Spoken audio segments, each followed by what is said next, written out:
Master साहब आप सबके मनोरंजन में एक लाइन गीत बजावत है मेरे दोस्त। इंटरटेनमेंट जरूरी है, मनोरंजन जरूरी है। ठंडी में हुआ लड़कियां बैठा है ना हो मशराब को कुछ चीज मिले चाहिए।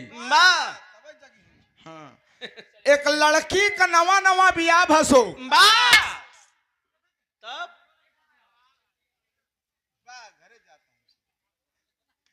लड़की का नवा नवा बियाह भ 7-8 दिन ससुरे रही ओकरे बाद जब नैहरे आई भौजैया बुलायस कहे ए बिट्टी ए कुछ मिठाई उठाई हम देबे। काहे मिठाई की दुकान तोरे बबुए खोले है का? चला था कहन का भौजी का बात है काहे बुलाओ तो कहन बिट्टी तो का आए 2 दिन बीत गए ले कौनो हाल चाल ते बताए नहीं।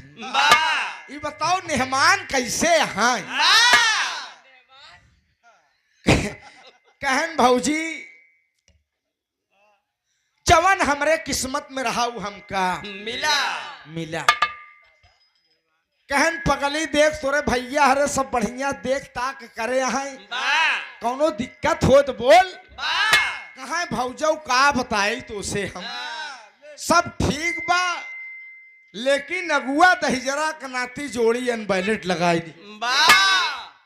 कहन बिट्टी मेहमान तो बढ़िया सुंदर खूबसूरत रहे।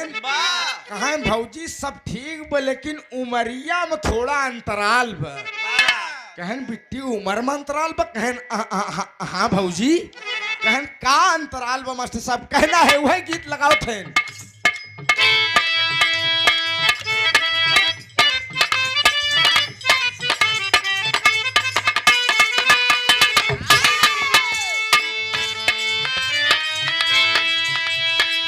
हम बानी साता रहबल मुआ 23 साल के।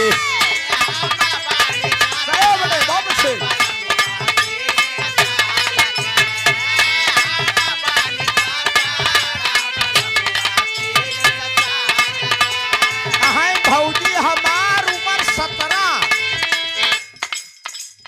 उम्र 17 और हमारे मेहमान की उम्र 23-17 छा। कहन पगली ते पगलाई गई यहाँ कहा बहुत ज्यादा फर्क नहीं पे मेहमान खाए पिए मजबूत हैं। हम बानी साता रहबल मुआ 23 साल के।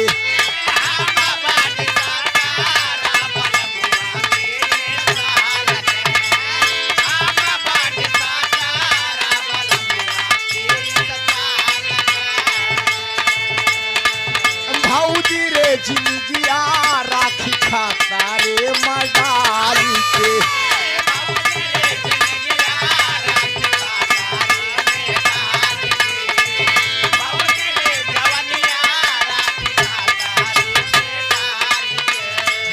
हम पानी साता रहबल मुआ 23 साल के। भौजी रे जिंदगिया राखी खाता रे मडाली के। केतनो होई नीमन त सुतई देनु करी। केतनो होई नीमन त सुतई देनु करी। इतना फराक बाऊ मरिया में कमरिया का दुखई देनु करी। इतना फराक बाऊ